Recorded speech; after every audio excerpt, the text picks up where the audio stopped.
Hello, I'm Mayank Vaya, and I'm going to talk about astronomy in ancient India from prehistoric period, how its growth can give us significant insight into various aspects of prehistoric and historic people of India.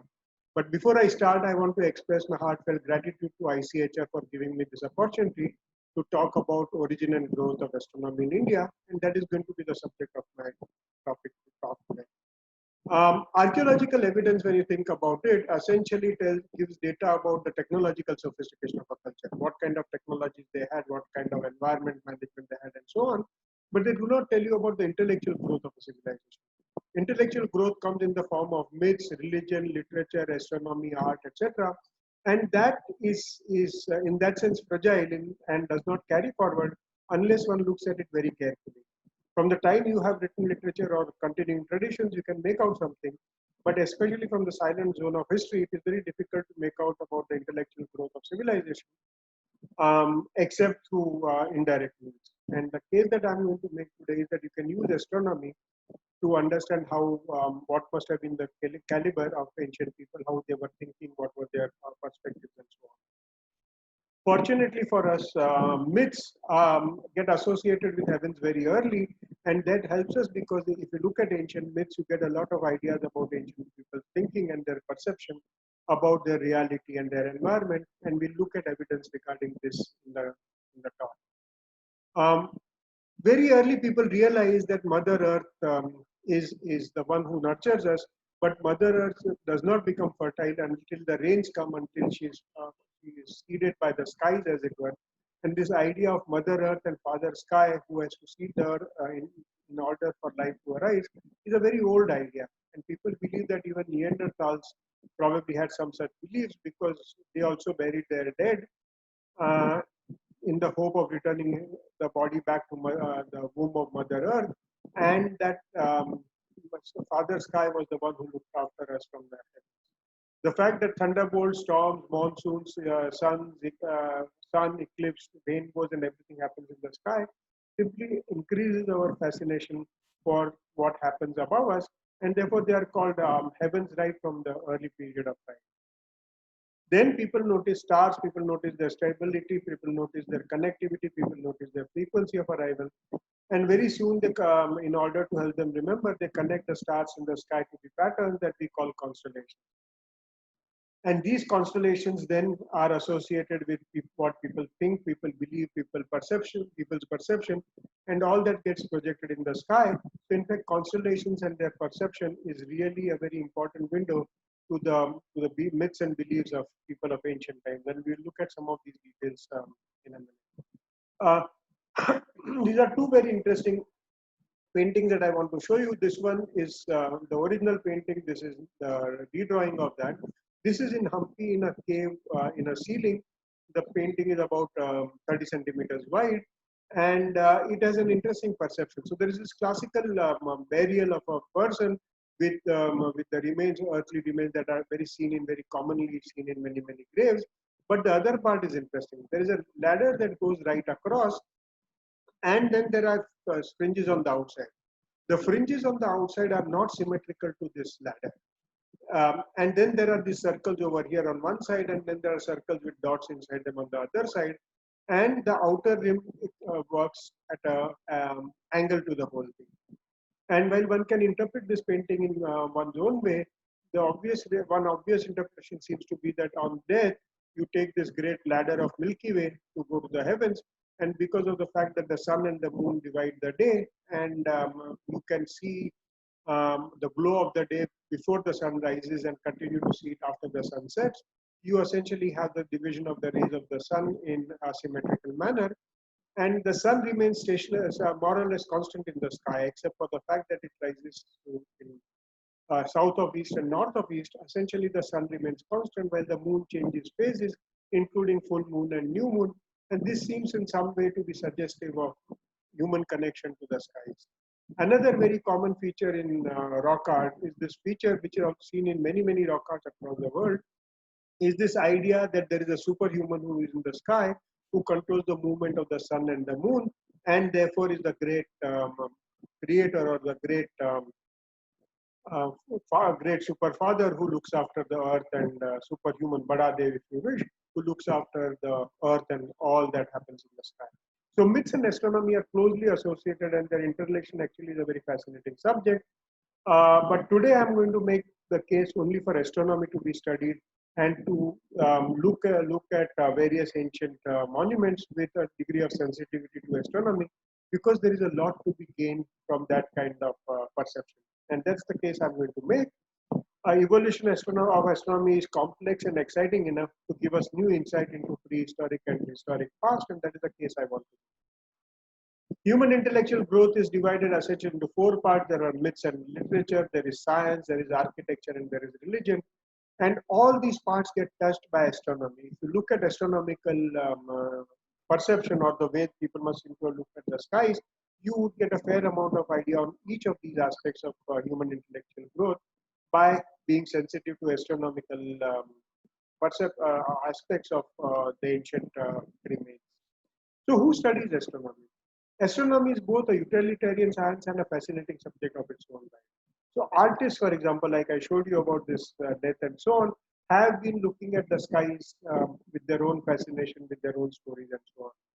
Farmers have obviously looked at the sky because the sunrise drifts from north of east to south of east, and when the sun reaches the correct point, you get rains, and therefore farming has to be done. So, for farmers, it's a crucial thing to have to look at the sky. So farmers definitely are interested in the sky. Travelers are interested in the sky, especially travelers by the sea where there are no landmarks, have been crucially dependent on astronomical uh, patterns to help them maneuver through their travels at night and through the sky, through the sea. Calendar makers are obviously interested because there has to be exact day and correct year and so on, but also for correct time for various rituals and all that. So priests connected with calendar makers are people who want the exact time to be determined as precisely as possible, because rituals have to be done at correct time and correct place, and therefore priests are obviously interested in astronomy. And last but not the least, the astronomers themselves, who are just fascinated by the sky and the way it evolves and changes, is something that has occupied their mind. So essentially, a large group of humans connected with various aspects of life would be fascinated and find it useful to have astronomical knowledge, because it permeates all aspects of human life. There are just a handful of basic concepts of astronomy that we worry about, and let me quickly run through them. So you have this idea that the Earth goes around the Sun with an inclination of 23.5 degrees, which means that on March 21st, the inclination is such that the day is of equal length and equal night, and we call it the summer solstice. And all over the Earth, the day is 12 hours long and the night is 12 hours long, and you have day of equal length of day and night, and we call it equinox.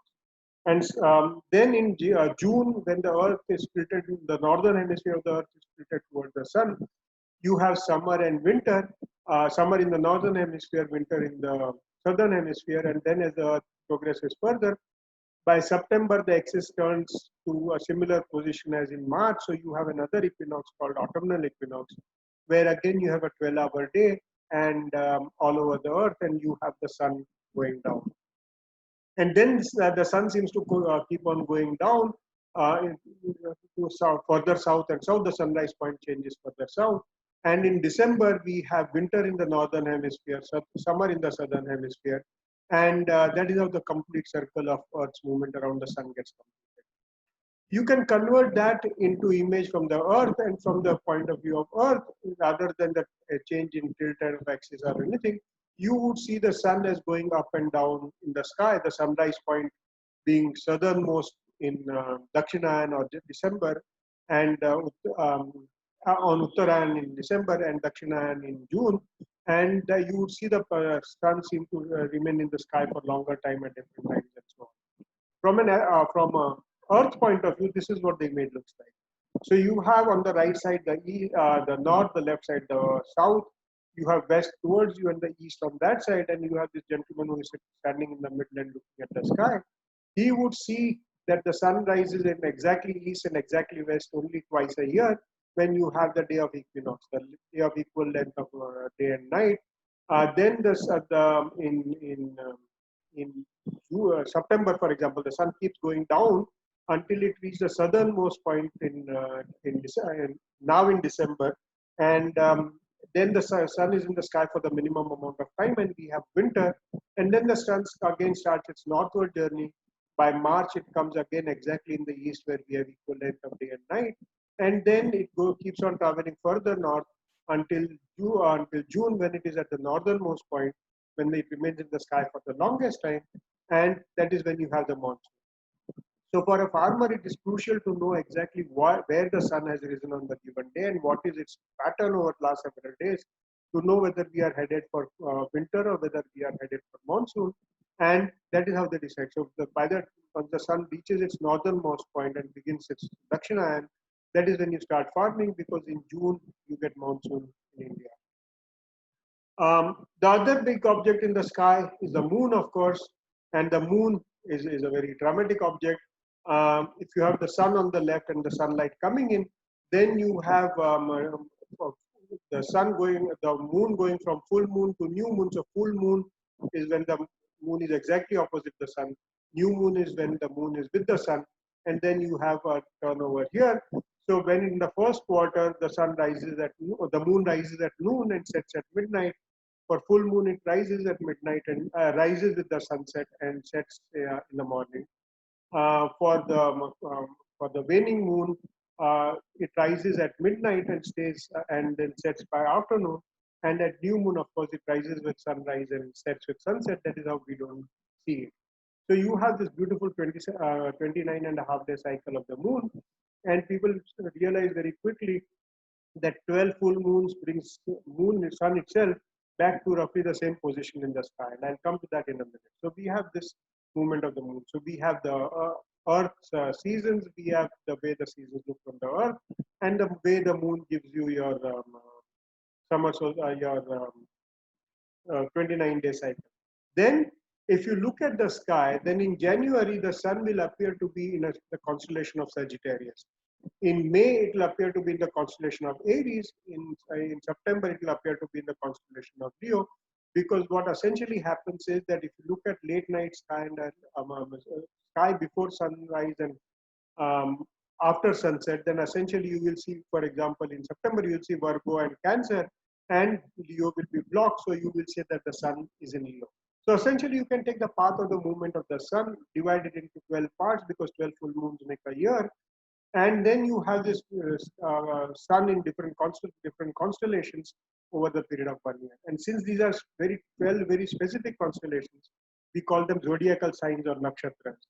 So nakshatra essentially is the path of the moon in the sky, and it is divided into 12 parts because by the time there are 12 full moons, the sun returns more or less to the same location in the sky, and therefore we say 1 year is over. And the very idea of 12 months actually comes from astronomy.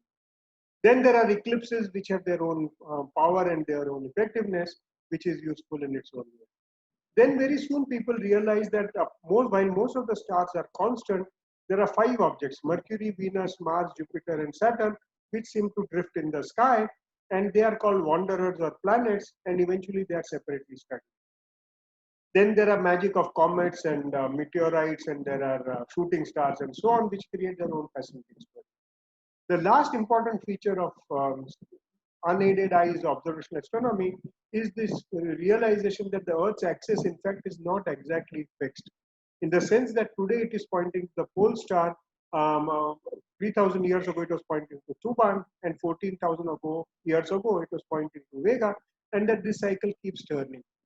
And therefore, you have a 14,000 year variation of Polaris and of the pointing of the Earth's axis. So right now it is pointing to a star that we call Dhruvatara or Polaris, but then very soon we are going to enter a phase where there is no pole star at all. Polaris will have moved away from the Earth's axis, will no longer point to Polaris, and it will keep on turning. So if you look at Egyptians, for example, for them, Tuban was the pole star, and therefore their various architecture was designed around Tuban. But today it is around Polaris, but we are now entering a phase where for 12,000 years we won't have a pole star. And this rotation of the Earth's axis or precession of the Earth's axis also means that the sunrise point for various seasons also varies with time. And what I have here is the date of vernal equinox. The day and night are the same. So in 10,000 years ago, the sunrise, in 10,000 years ago, the sun was in Leo when the vernal equinox occurred, or the summer equinox, spring equinox occurred when the day and night were the same. The sun was in Leo. 6,000 years ago, it was in Canis Major, and today it is in Pisces. So the location of the exact east, where the sun rises for equinox day, has drifted with time, and this has been noted by many astronomers, and that is very useful. Similarly, summer solstice 10,000 years ago was in Ophiuchus, 6,000 years ago was in Virgo, and today it is in Auriga, and this also is useful in understanding how various astronomical observations have been done. So if an astronomer has noted where the exact east was, you can actually date that document, and I'll come to that towards the end of the talk. The easiest way of keeping track of all this is to put a stick in the ground. And just a stick in the ground is so important that we have a special name for it, and we call it a gnomon. And for those of you who are connected with temple architecture, you will notice that such a stump is always there at the entrance of major temples, and I will come to its importance as we move further. This is what would you would see if you were to put this stick in the ground in Mumbai. The stick itself is coming out of the screen, but you can see this red colored patterns is how the shadow would move. So if you were to, for example, do a winter solstice, the sun would rise over here, and the shadow, of course, would fall over here. Winter solstice, the sun would, the shadow would fall over here, and it would follow this pattern during the day. So what you have from left to right is the way the shadow moves during the day, but up to down is the way shadow moves during the year. So at winter solstice, like I said, if the sun rises over here, then the shadow of the stick will fall over here. And if you keep track of it during the day, it will turn and go this way. On the summer solstice, when the sun is northernmost from east, it remains in the sky for longest time, but the shadow will move in this direction. So essentially, the movement horizontal of the shadow happens during a day, and you can use it as a clock, like a sundial and so on. And the vertical shift will tell you the day of the year. So the same little stick on the ground will tell you not only the time of the day, but also the day of the year by using this. Now this is Mumbai, like I said. If you were to do the same thing for Tropic of Cancer, for Dholavira or something, this northernmost point that you see over here would actually be right in the middle. So on Dholavira, on the longest day, actually the sun would be exactly above the sky, and on other days it would always be to the south of the south of wherever you are. So if you are, for example, living in a city which is north of Tropic of Cancer, you would never have a southbound shadow of your building. It will always be northbound because the sun will always be in the south. And similarly, if you live below the Tropic of Capricorn, your shadow will always be towards the north and you are towards the south, and you will never have a northbound shadow. So this little feature allows you to not only determine latitude, longitude, day of the year, and time of the day, all within this one little stick in the ground that we call the gnomon. Just to clarify, you have the shadow of the sun on this object, and as the sun moves during the day, you have this movement across, and as the sun moves north-south during the year, you have this line going inside and outside. That's how you essentially use this gnomon, and it becomes a very important object to understand, to keep track of astronomy. There are various time structures that are given by astronomy. So you get hours obviously from the movement of the sun and the moon. You get day from the sun. You get week from the moon. Not very strongly, but essentially full moon to half moon or half moon to new moon is essentially a week. A fortnight obviously comes from the moon, and our ancient calendars were all fortnight based, not weekly based. And we had Krishna Paksha and Shukla Paksha, the rising phase of the moon and the setting phase of the moon, as a fortnight. A month obviously comes from the sun and the moon, in the sense that 12 full moons make a year and brings the sun back into its original position. A year obviously comes from the sun. When the sun returns to the same location, we call it 1 year. And because of the fact that the numbers don't match, in the sense that 12 full moons will give you 354 days instead of 365 days. So you have this 11-day lag. And that if you add an intercalary month every 2.5 years, you essentially bring back your synchronization of solar and lunar calendar. And two such intercalary months gives you a 5 year, when exactly in the same month you get the sun and the moon in the same location. So that 5 year period comes from the sun and the moon. And in fact, in the original ancient Indian document, it is called a yuga. So one yuga is 5 years. And if you go today for the death ceremony of your loved one, the ancestor worship has to be done for 5 years for one complete yuga before you commonly worship them together in in the in a joint worship. But for 5 years, you're supposed to mark the day on which your relative died, because you have to mark it for one yuga. And that idea of yuga comes from here, which is for synchronizations of solar and lunar cycle. 19 years is an eclipse cycle. Eclipses follow the same frequency pattern every 19 years. They may not be at the same location, but the pattern is the same. And this is noted very early in ancient astronomy. And they are called Saros cycles. And this is noted very early. It's 18.5 years actually. 60-year cycle is noted by the fact that Jupiter and Saturn will return to the same constellation every 60 years. They'll meet every 5 years, and they will we meet in the same constellation every 60 years, and this has been noted by some. And hundreds of years, like I said, comes from the precession of the Earth, and that's a very powerful tool, as I will show you, for documenting various ancient events. The claim that I want to make is that acquiring this much knowledge of heavens required enormous expenditure of time, resources, intellect, and technology, and cultures required to mature to a certain level of sophistication in order to develop their kind of technologies and give resources to understand astronomy. To sort of give you the details, I divide the astronomy growth into 4 different phases, which is initial astronomy, settlement astronomy, astronomy of a civilization, and then more modern technology-based astronomy. And we will look at each of these phases in detail now. So if you look at just outside your house and take a photograph once a month, you would notice this. You would notice that the sunrise point goes from one edge to the other edge and back again over the period of 1 year, and that is what decides the season. And this, just to make you point, is the southernmost point of the movement of the sun. This is the northernmost point of the movement of the sun. And because after reaching the southernmost point, the moon starts coming north and it starts becoming warmer, Uttarayan is given a lot of emphasis in ancient Indian literature, while Dakshinayan is not given great importance, because that is when life is going to start becoming difficult, so people don't want to think about it. But Uttarayan is celebrated in a great way. Today we celebrate Uttarayan on January 14th, but in fact it should now be celebrated on December 21st, because Uttarayan now begins in December 21st. Another name for Uttarayan also is Makar Sankranti. Sun still enters Makar Rashi on January 14th, but the Uttarayan starts in December 21st. In ancient times, it was 3 weeks earlier. So 1500 years ago or so, it was 3 weeks earlier, and that is why 14th January became fixed as the day of Uttarayan. But it is only Makar Sankranti, not Uttarayan. Uttarayan happens in December. These are the kind of people who would make the first generation of astronomers. They would identify obviously the sun and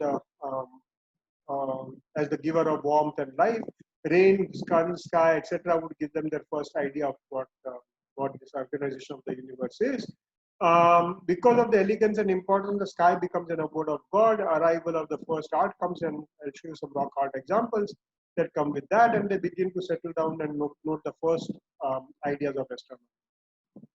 So you have this kind of rock art. I have already discussed this earlier about the superhuman controlling the sun and the moon, which is in Kashmir. And there are in Australia also, and many places you get similar kind of rock art. This is an interesting rock art that was found in Kashmir, in Burzham, about 20 kilometers from Srinagar, where there is a sun and the moon. And the only thing we know about the rock, where there is these 2 suns in the sky, and then there is a hunting sea. And the only thing that we know is that this stone carving is somewhere between 2000 and 10,000 years old. And so we looked at and asked ourselves that, look, you cannot have two suns in the sky. If the moon is so close to the sun, it will not be so bright. So what would make an artist draw this? And the only thing that can do that is if there is an exploding star which is seen in the night sky, in the day, which can be so bright that even in daytime it can be visible compared to the sun. So we asked ourselves as to what can do that, and only a supernova can do that, or an exploding star can do that. And fortunately, exploding stars remain glow in X-rays for millennia. So we have a whole catalog of stars that have exploded or supernova remnants of supernova events over last tens of thousands of years. So we looked at and looked for an event or a record of supernova remnant such that it would have been brighter in the night, brighter in the sky than at least the sun or the moon, so that it would be noticed during daytime. It had to be close to the path of the sun, so it had to be close to the zodiacal signs, and it should have exploded somewhere between 3000 and 10,000. So there were three conditions. The supernova explosion should have been before 2000 BC. The resultant exploding star would have been visible during daytime, and thirdly, it should have happened close to the path of the sun, so that they would have looked close to each other. And surprisingly, we found only one event, which is called supernova G9 3000 BC, which happened in this constellation over here, which is very close to this path of the sun. So this black line is the path of the sun, and over here you have an exploding star, and this is the sun. So path of the sun would have moved around this direction. This is where the explosion would have happened. Then the question was, what about the rest of the drawing? So we said, okay, the rest of the drawing also may have importance, and sure enough, this part of the painting exactly fits with Orion. So you just have to fit this supernova G9 in the sky over here, and the fact that the sun would be somewhere along this line, and this painting fits exactly with Orion. This fits very nicely with Taurus with its two horns and so on, and this with the other two constellations. So we believe that this is the oldest record of supernova remnant done by human beings. A star must have exploded in the sky around 3000 BC, must have been so bright, and it would be brighter than moon, but not as bright as the sun. But certainly visible in the day sky. People notice these two stars and two suns in the sky in the constellation of Orion. This also happens to be exact south. And from Burzum, this event would have looked simply spectacular when there were two stars and two suns in the sky. And there was a hunter close to where that was happening, along with this bull. And all these are very, very easily observable features in the night sky. So somebody noted down the earliest supernova record that we have going back to 3000 BC, where just north of Orion, and the entire Orion Taurus scene has been redrawn along with the supernova exposure remnant location. So we believe this is the record of a supernova that went off in 3000 BC, and this is the path of the sun. So you find this kind of literature, and so you realize how much a culture has to know in order to be impressed by something like this and to make a note of it as being exception, and to make a whole stone carving with reasonable precision to exactly point future generations the idea that they saw two suns in the sky.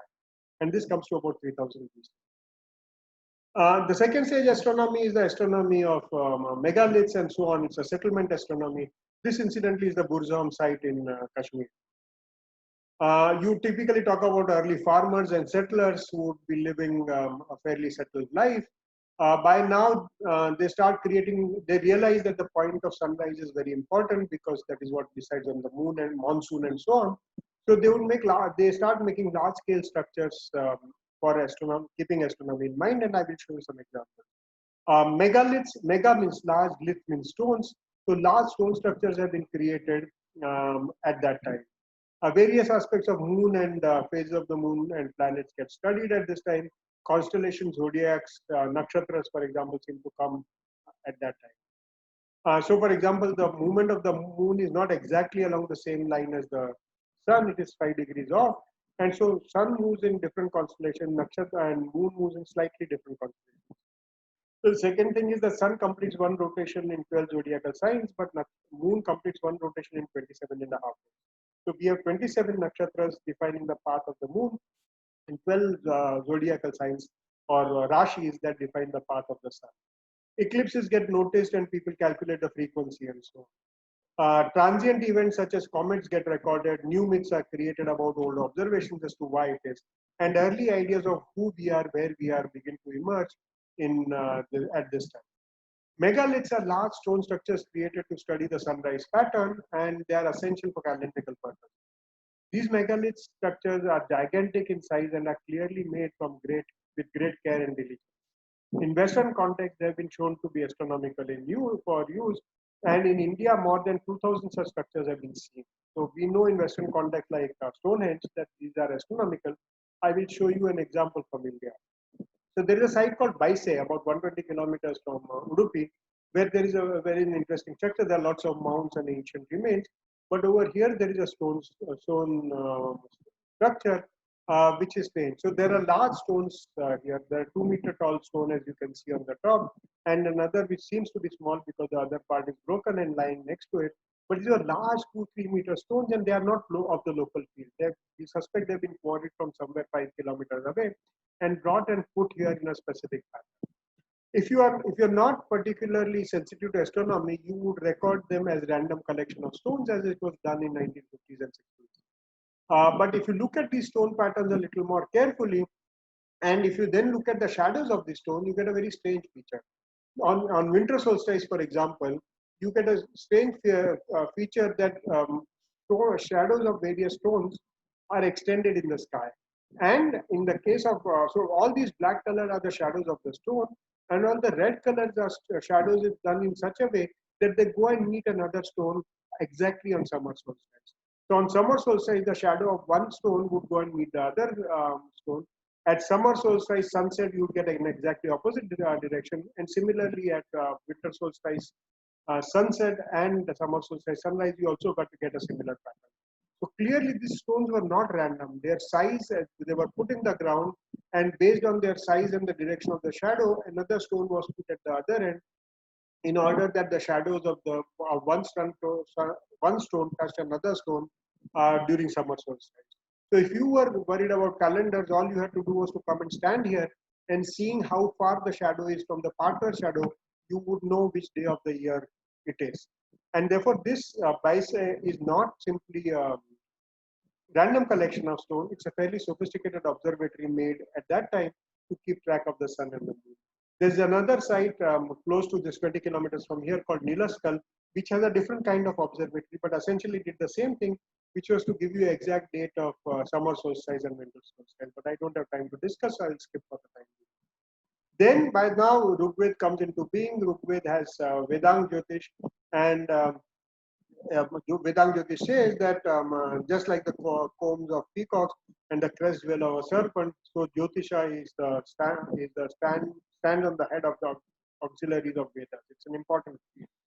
And the basic ideas of Rigved and Yajurved, both of them have something called Vedang Jyotish attached to them. They are accurate to the extent of defining the duration of the year in the sense of 354-day year, and then they worry about the fact that the end of the year is actually 365 days, and they can come up with the idea initially of simply keeping 11 days blank, but if you are settled, then you need a date for every day. So they come up with the idea of intercalary month, every 5 and 2 intercalary months make a yuga, etc. So in Vedang Jyotisha, one yuga is 5 years old, and we still follow that tradition today. Then Nasadiya Sukta, of course, tells you about the first philosophical ideas about who we are and where we came from. So Nasadiya Sukta says that at first there was neither being nor being, there was neither air nor sky beyond, and so on. And it says one breathed without the breath by his own impulse. Other than that, there was nothing else at all. And then the poet goes on to speculate to who really knows, who can presume to tell.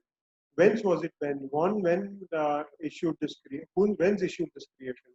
And you realize that the poet says that even gods cannot came after its emergence, and therefore even they can't tell you who we are. Then at the end of the poem, he speculates that he who surveys the highest heaven, surely he knows. But then the poet himself doubts that maybe even he doesn't know, because it was created before his being came into being. It was just his breath that brought it life. So it's a beautiful poem per se, Rigved 10th book, and several ideas of subsequent religion about Dvaita, Advaita, a whole bunch of philosophical ideas that mark Hinduism today come from this poem.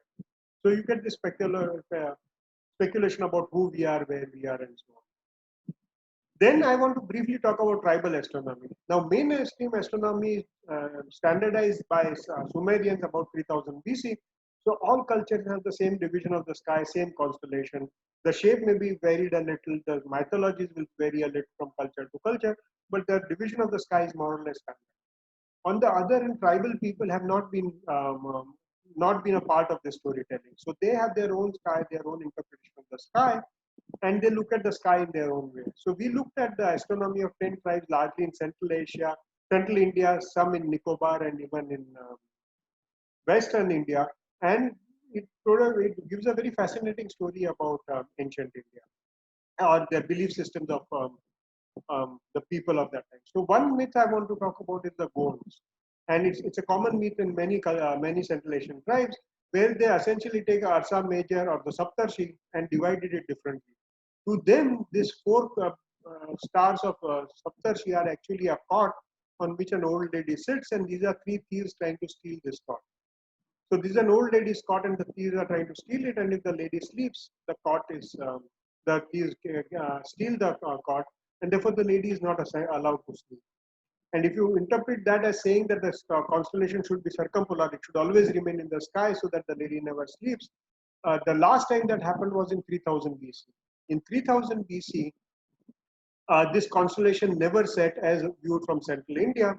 And so we believe that this may suggest their memory of an event that has not occurred for last 3000 years, but they still remember 3000-year-old story about this lady not sleeping and therefore this spot not being stolen, which goes to 3000 years. Some other tribes have sort of adopted part of the story, but modified it because they probably realized that this was not circumpolar anymore, it was setting in the night sky. So but you have, and there are other evidences to suggest that gold ancestry actually goes down to that far away, 3000 or more years ago.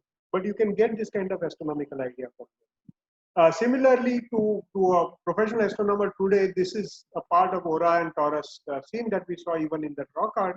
But to Gonds, it's completely different. To them, this is a plow. There are two cows over here. There is a dehusking region. There is a place where husk is collected, and there is a place where oil is extracted from seeds. And Taurus is to them is a bird nest with a bird flying over here. And Pleiades is a bunch of stones thrown by the farmer to shoo away the birds. So this Pleiades is an interesting thing because different cultures have looked at it differently. And I'll just briefly talk about that. So Banjaras, for example, see this as a Pleiades as a piece of jewel which the ladies wear in their head. Obviously, Banjaras are community of wealth and traders, and therefore jewelry is something that strikes them easily. To Kolams, this is a bunch of birds that are just flying in the sky. They are essentially foragers, and therefore the idea of free flying birds appeals to them a lot. To Korku, this is a minced meat, and because that is the most delicious dish they can eat, to them this is gods who have made minced meat for themselves to eat. To Gonds, like I said, it's a bunch of stones thrown by the gods to shoo away the birds who sit in Taurus. For Warli, this is a lamp that has been lighted in the sky to help the gods. So in Nicobar, there is one group which says that this is the great king who is looking at you from the skies in order to help you navigate, and they actually have a fairly complex story around the Taurus ladies region where there's entirely a wedding procession, and the king is here to bless that wedding that is happening in Orion and Taurus. Another group of Nicobar people think that this is a bunch of old people giving their blessings to the tribe by keeping a watch over it from the sky. And in the conventional Indian mythology, of course, these are the 6 wives of the 7 of the sages that made the Saptarshi. One wife stayed with her husband, but the other 6 wives come over here. And that is what is the conventional mythology. So the same sky, the same constellation seen by different people is completely different. The same Orion Taurus Pleiades region, which is a farming scene for Gonds, is actually a marriage scene for people of Nicobar and so on. So mythologies vary, myths vary, and so on. Third stage astronomy is an astronomy of civilization where people are now settled. Um, uh, they are now not only worried about astronomical mythology, but now that they have wealth, they want to make sure that the wealth goes to their own family and so on. So there's some amount of astrology that comes in, cosmogonical ideas are revisited and so on. And in the absence of any other knowledge system, the astrologer becomes a very important part of the story. This includes reinterpretation of old scattered ideas and creation of new ideas and sophisticated speculations on life. There is an interesting mix of religious beliefs, astronomy, architecture that begin to emerge at this stage, and some amount of mathematical astronomy also comes in at this stage. So, for example, Dhoravira would be a settled civilization, and they would need a very precise calendar. And according to us at Dhoravira, we know where the calendar was kept track of. So Dholavira is a town in Harappan civilization, exactly on the Tropic of Cancer in Rann of Kutch. During that period, Rann of Kutch was filled with water, so it was an important port. And it lies, like I said, exactly on Tropic of Cancer. So only on the longest day would the sun be overhead. And this is what is the artist's perception of what Dholavira must have looked like. But there is an interesting bailey on the side where there is an interesting structure like this. And it is not usual for Harappans to make a mistake in drawing a circle because they are very proficient at architecture. But we believe that this circling is genuinely done in such a way that if you took this hut and put up a shadow, put up a roof 2 meters high, essentially on summer solstice day, you would get the sun exactly at the edge of it. And on winter solstice, it would be exactly over here. And over a period of 1 year, it would keep drifting from up and down. So all you have to do is to look at where the noon sun shadow fell in on this blank, and you would know which month of the year it is with complete precision. And the reason why we think this crack has been done is because if you look at the shadow movement, then essentially during winter solstice, the shadow of the sun would come over here. Then it would enlighten exactly the edge of this lower part, and then as the sun moved towards the west, the shadow would break into two, and it would go and touch this outer wall, and then it would move out as the sun went from the east to west. So right is east, left is west. When the sun is exactly at zenith, at the upper highest point in the sky, you would get a shadow exactly along this flank, and therefore you would be able to tell the day of the year simply by going to this place at noon and seeing where the shadow of the sun is. So we think this is a calendrical structure. There is another structure in Bailey, in the Bailey at Dholavira, which is exactly orthogonal to this, which also we believe is the one that kept track of the sun's exact east-west movement and therefore provided a confirmation to this calendar. So we believe Bailey was used for this kind of purpose. The other interesting feature is the coin. So there are punchmark coins we get in Gangetic Plain around 700 BC. These are small little objects, 1 centimeter in size, and you get all kinds of punchmark on that. And sun and moon, etc., are obvious to that. But more interestingly, you get patterns like these, where you clearly see an animal with some kind of feet similar to Harappan seals, but you also get something in the sky. And typically, if you look at the patterns that you get, there is one interesting one about the tortoise and the elephant, which is how we believe the earth is stabilized. But in many cases, you get ideas of something in the sky. And if you look at the pattern that you typically get, they are of the kind that you see on the right side over here. And we believe that the 6 dots represent Pleiades. And the conjunction of Moon and Pleiades happens every once in 18 years. And so we believe that the punchmark coin makers looking for a pattern they could easily produce actually mark the conjunction of Moon with Pleiades in these kind of coins. So we believe there's a fair amount of astronomical use even in the ancient coins. Then there are speculations about who we are and what we are. Brihadaranyaka Upanishad, Yagnavalkya is discussing various aspects of philosophy, and I think Urvashi comes up and asks him about life and universe and everything. So she asks Yagnavalkya as to what covers the earth. So he says water covers the earth. What covers the water, he says, is air. What wraps air is sky. What wraps sky is the world of Gandharvas or planets. What wraps Gandharvas is the world of Aditya, the sun. What wraps the world of Aditya is the world of the moon. what wraps the world of the moon is the world of nakshatras. What wraps the world of nakshatras is the world of gods or devas. The world of devas has covered by world of Indra. Indra's world is covered by Prajapati, and the world of Prajapati is covered by Brahman. And when Urvashi asks him for the next well as to what covers the world of Brahman, Yagnaval simply loses his temper and tells her to shut up, because Brahman is ultimately the creation, and the entire universe revolves around him. So it's a fairly interesting sequencing of what uh, what the universe is, and it's an interesting philosophical issue that Prajapati, the great supervisor of the Praja, is actually the second most important entity, and Indra comes third in the sequence, and the other devas come even later in the sequence. So Brahman immediately is looked after. He is he looks at the world of Prajapati, who then in turn looks after the earth. Temples in India are essentially a throwback on a reaction to Buddhism, in the sense that at the end of in the rise of Buddhism, the stupas make a very important connection point and meeting point for people. So in turn, Hindus also realize that having temples is useful. So they start using temple as an architecture. And so, and the temple is where the great cosmos is represented on earth, so that the gods can come from heaven and sit there comfortably in that familiar environment. And therefore, temples are a direct impact of cosmos and the universe. There are two styles, broad styles of temples, Nagaras and Dravidians. And even though they look completely different, essentially, the Nagara, the Dravida style of temples have actually a fairly good impression of megaliths, because these are east, west, north, south, and their shadows play according to what we looked at in earlier slides. And then there is this Nagara style temples where the god sits in the middle, and that is the most important structure.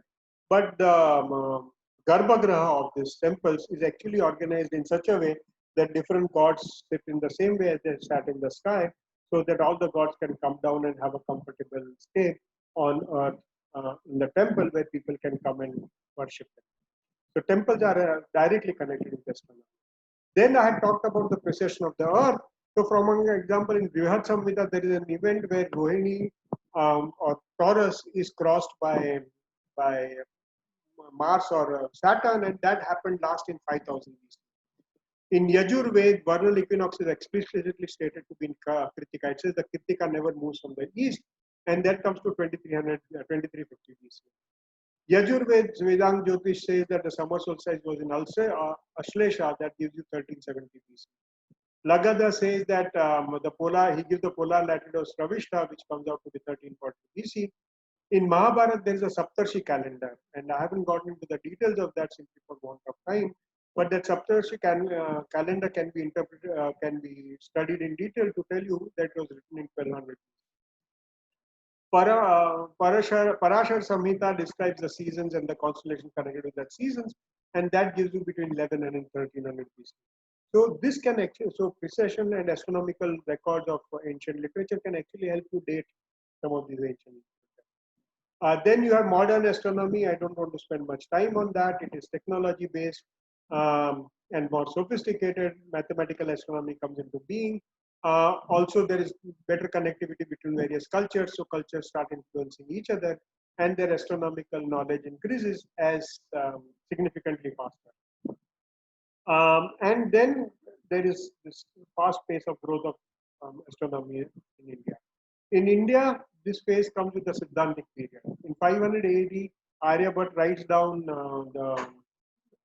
the basics of mathematical astronomy, creates a lot of new mathematics in terms of sine function and trigonometric functions and so on, and gives you ways of precisely calculating the location of the sun and the planets and sun in the sky and so on.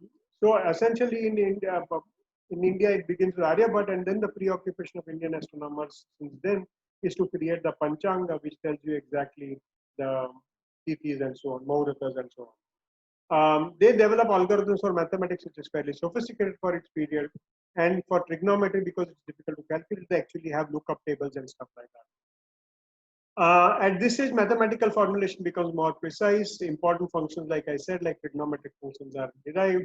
eclipses are calculated, and they are very explicit that eclipses are plays of shadows. So the moon's shadow falling on Earth is solar eclipse, and the moon passing through Earth shadow is the lunar eclipse. And they actually note these things, and they're very explicit about it. And extra astral charts, etc., get created, but I will come to that in a minute. So Varamira in 505 AD actually defines what is the syllabus for what can an astronomer do. And he says by that an astronomer should be able to tell you the division of time into years, solstices, seasons, month, fortnight, all the way to now smaller units of time such as Yama and Mahurata and so on, up to Nadi, and then there are even smaller time intervals. Then Saura, the planetary calendar, including retrograde motions of the planets and so on, should be known. Terrestrial calendar should be known exactly when the seasons come and so on. They should be able to understand and calculate solstices. They should be able to calculate the times of eclipses, and they should be able to determine the sun's daily and annual motions and so on, and calculate the latitude or longitude of the place, starting with Ujjain as the zero longitude. So for a long time, Ujjain was the zero longitude. From here, it went to Paris, and eventually today it is in Greenwich. Then you had nakshatras and zodiacs which show up in the sky, and you should be able to teach it to a smart student. The interesting thing is that astrology is not a part of the syllabus for an astronomer. Astrology comes to India from the Yavanas or the Greeks, and therefore it is not a part of the main study of astronomers in India.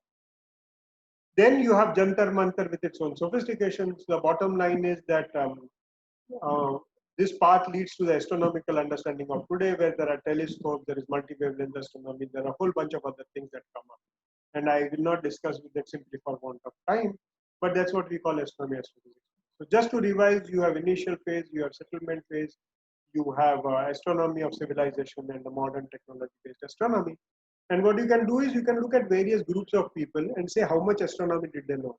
Did they know constellations? Did they use astronomy in daily life? Did they have myths about astronomical seasons and so on? And give them credit for how much they knew. So in some sense, you can quantify the knowledge of astronomy that they had, and you also know the time period since when they have been settled, and you get a very interesting graph. What you have here on the x-axis is the years in the settlement of the culture and the level of astronomical sophistication calculated from their astronomical knowledge. And you actually get a very good straight line fit from tribal people in the blue dots to urban civilizations in brown dot. But it's interesting, therefore, that astronomical knowledge rises linearly with time, and you can use it conversely. If you know what is the astronomical knowledge of a civilization, you can say how long they've been settled. And if you know how long the civilization has been settled, you can actually say what should be the sophistication of astronomy that they have. It works both ways. The bottom line is that astronomy allows us to define four major phases of intellectual creativity. Initial phase is 50,000 to 5,000 BC. Settlement astronomy is 5,000 to 2,500 BC for Harappan, and 1500 BC for the Vedic and subsequent growth of Indian civilization. Astronomy of civilization for Harappans, according to us, should be 2500 to 1900 BC when they eventually go into decline. And for the modern culture, it is more like 1500 BC to 500 AD. Technology-based astronomy in India comes from 500 AC when Aryabhat gives his first treatise, Aryabhatya, about astronomy. The bottom line is that it is possible to create a map of intellectual growth of civilization using astronomy as a probe. And growth of astronomy occurs in very distinct stages, which can be seen. Archaeological evidence, therefore, can be supplemented with the understanding of their astronomical knowledge to provide far greater insight into ancient people. Thank you very much.